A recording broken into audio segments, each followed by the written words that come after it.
Operation Cat Race in Benue State and Safe Haven in Plateau State still exists, but these killings have persisted. Could you tell us, Mr. Bolaruwa, why is this seeming to be a failure?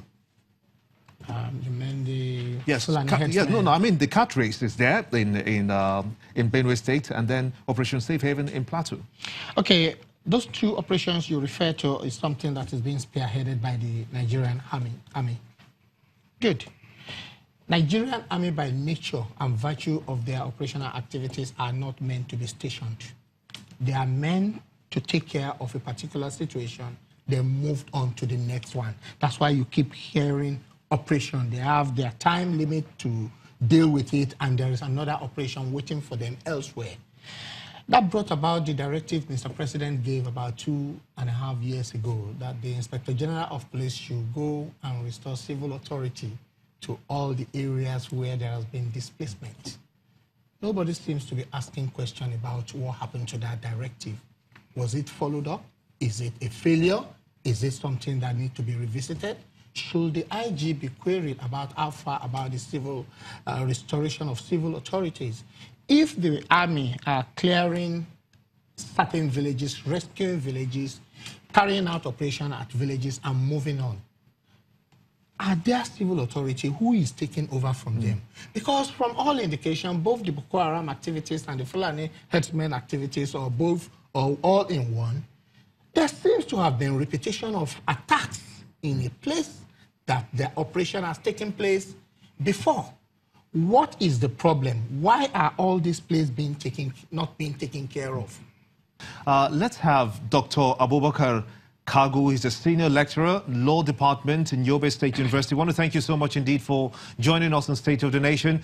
You are in the thick of things there in Yobe, and the girls have indeed returned in Dabchi. But tell us, how do you view the return of the girls, especially when some of the parents are complaining that they seem to be something that is not really adding up? They fear that if Boko Haram could come in the broad daylight and take away their girls and still bring them back and nothing happened, then their lives is still at risk.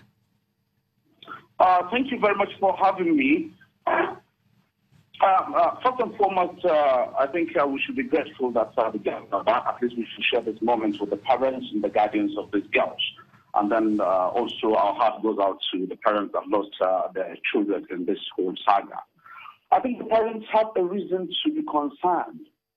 Because if you follow this very carefully, Dabchi is a place that the army had been for some time.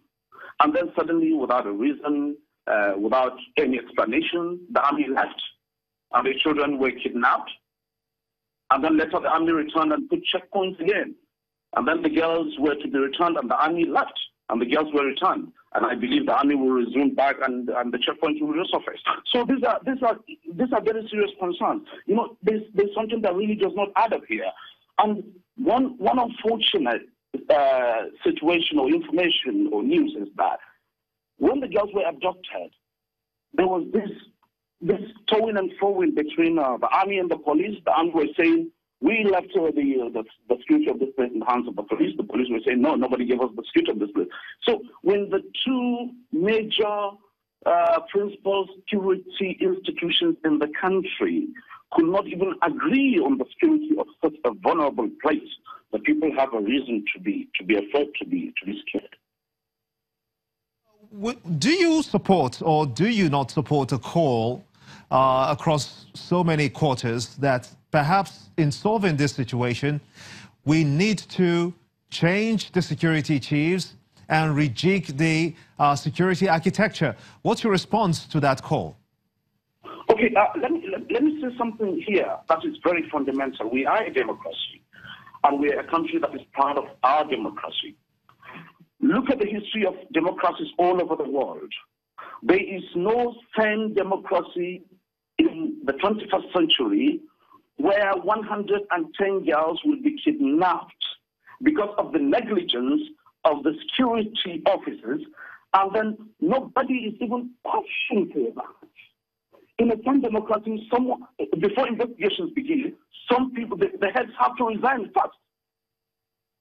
either voluntarily or they will be forced to resign. And then investigation will begin.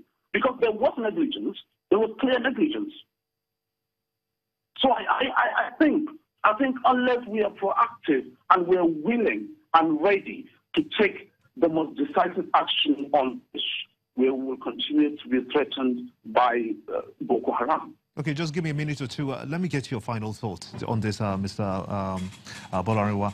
Do you think that the security architecture of this country should be rejigged, for instance, with the security chiefs changed? I totally agree with that submission. I think the security, the service chiefs or security chiefs need to be reviewed, if I put it that way. Some of them needs to be questioned about their activities. Some of them needs to be queried about some particular directive which we all witnessed that Mr. President issued and know why it has not been done. And if you're not doing your job very well, I think there are people who can do it. What about you, Mr. Kadri? Preemptive action is what drives any threat to national security, and preemptive action has so far been absent in any effort towards the decimation of terrorism, not just in the Northeast, but across the country. Thank you so much indeed. I'll take that as your finishing thoughts on this. Want to thank you so much indeed. Dr. Abubakar Kagu, he's the Senior Lecturer, Law Department of Yobe State University. Thank you so much indeed for talking to us on State of the Nation. And to both of you, Ahmed Kadri is security expert to my far left, and also Mr. Tubosu Olarinwa for talking to us. Abolarinwa for talking to us. My apologies. And also to you for being a part of the show. I want to thank you so much indeed for watching. That's State of the Nation for today. Join us again for a fresh package, same time next week. Bye for now.